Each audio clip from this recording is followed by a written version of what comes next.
எனது அன்பிற்குரியவர்களே அனைவருக்கும் வணக்கம். எல்லாரும் எப்படி இருக்கிறீங்க? நீங்க எல்லாருமே நீண்ட ஆயுள் ஆரோக்கியம் ஐஸ்வர்யமா இருக்கணும்னு நான் கடவுள்கிட்ட உங்களுக்காக பிரார்த்தனை பண்ணிக்கிறேங்க. இது என்ன, என்னோட கையில என்ன புக் இருக்குதுன்னு பாக்குறீங்களா? வேல்மாறல் புக்கு தாங்க இருக்குது. இது முருகருக்கு உண்டான பதிகம் படிக்கிறதுங்க. இது வேல்மாறல் மகா மந்திரம் அப்படின்னு சொல்லுவாங்க. ஓரளவுக்கு எல்லாத்துக்குமே தெரிஞ்சிருக்கும். தெரியாதவங்களுக்காக நான் சொல்றேன். இந்த வேல்மாறல் புக்கு படிச்சோம்னா நமக்கு வாழ்க்கையில நல்ல நம்ம நினைச்சது நடக்குங்க. அந்த அளவுக்கு இந்த மந்திரத்தோட பவருங்க. சரிங்களா? ஜூலை 12ஆம் தேதி, அதாவது வெள்ளிக்கிழமை, வளர்பிறை சஷ்டியில நான் விரதம் இருக்கிறதுக்கு ஆரம்பிச்சிருக்கேங்க. விரதம்னா சாப்பிடாம பட்னியா கிடக்கிறது இல்லை, எனக்கு உடம்பு தாங்காதுங்க.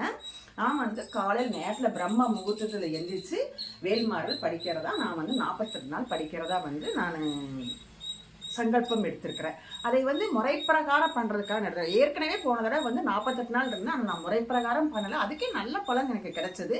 நீ முறைப்பிரகாரம் பண்ணனா இன்னும் நல்ல பலன் கிடைக்கும் அப்படின்னு எனக்கு சொன்னாங்க.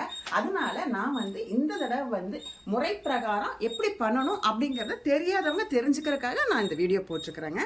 முறைப்பிரகாரம் எப்படி பண்ணணும்னு பார்த்தீங்கன்னா, முதல்ல விநாயகர் வச்சுக்கணுங்க. மஞ்சளில் பிடிச்சி விநாயகர் வச்சு அவருக்கு அருகம்புல் வச்சுக்கணுங்க. வச்சு அவரை முதல்ல வழிபாடு பண்ணிக்கணும். எப்படின்னா, நான் இந்த மாதிரி வேல்மாறல் 48 நாள் படிக்க போகிறேன், அதுக்கு எனக்கு எந்த தடையும் வரக்கூடாது அப்படின்னு சொல்லி விநாயகரை முதல்ல கும்பிட்டுக்கணும்.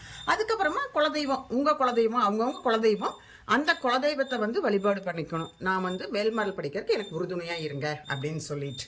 அதே மாதிரி இந்த விளக்கு நான் எதுக்கு வச்சுருக்கேன்னா, சாதாரணமாக எப்போவுமே விநாயகருக்கு ஒரு அகல் விளக்கு ஏற்றிக்குவாங்க. சரிங்களா?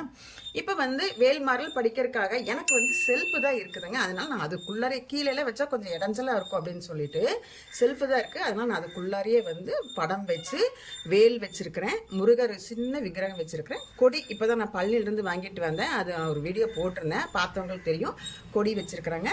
நான் பாருங்க, சின்ன தட்டத்திலேயே நான் சத்கோணம் போட்டு அதில் நெய் விட்டு விளக்கு ஏற்றிருக்கிறேங்க. அதுக்கு ஒரு பூ வச்சுருக்குறேங்க. அப்புறம் வெத்தலை பாக்கு வச்சு பழம் வச்சுருக்கிறேன். வேலுக்கு ஒரு எலுமிச்சம்பழம் வச்சுருக்குறேங்க. இதெல்லாம் முறைப்பிரகாரமாக செய்யறது. சரிங்களா? இந்த மாதிரி நம்ம வேல்மாறல் படிக்கும்போது இந்த மாதிரி விளக்கு ஏற்றி வச்சு நம்ம படிக்கணும். அப்புறம் நான் அபிஷேகமெல்லாம் பண்ணிட்டேன். வேல் அபிஷேகம் பண்ணுவோம் இல்லைங்களா? அது நான் வீடியோ எடுக்கலைங்க, நிறைய தடவை போட்டுட்டேன். அதனால் உங்களுக்கு பார்க்குறக்கு போர் இருக்குன்னு சொல்லி நான் வீடியோ எடுக்கல. அதில் பால் அபிஷேகம், தண்ணி அபிஷேகம், ஃபஸ்ட்டு பால் அபிஷேகம், சந்தன அபிஷேகம், மஞ்சள் அபிஷேகம், குங்குமம் அபிஷேகம் இதெல்லாமே பண்ணேங்க. பண்ணிட்டு பூஜை பண்ணிட்டேங்க. இன்றைக்கி தான் நான் முதல் நாள் பிரம்ம முகூர்த்தத்தில் முதல் நாள் ஆரம்பிச்சிருக்கிறேங்க. நீங்கள் யாராவது ஆரம்பிக்கணும் அப்படின்னு நினச்சிங்கன்னா இந்த மாதிரி முறைப்பிரகாரம் பண்ணுங்கள். முக்கியமாக இதில் நீங்கள் நான்வெஜ் தயவுசெய்து சாப்பிட்றதுங்க. நீங்கள் நான்வெஜ் சாப்பிடாம இருந்து பண்ணீங்கன்னா பலன் உங்களுக்கு 100க்கு 200% கிடைக்குங்க. அது உண்மையாலுமே அனுபவிக்கிறவங்களுக்கு மட்டும்தான் அது தெரியும். சரிங்களா? இது ரொம்ப முக்கியமான பாயிண்ட். இதில் இந்த மாதிரி தெரியாதவங்க தெரிஞ்சுக்கணுங்கிறக்காக நான் இந்த வீடியோ போட்டிருக்கிறேன்.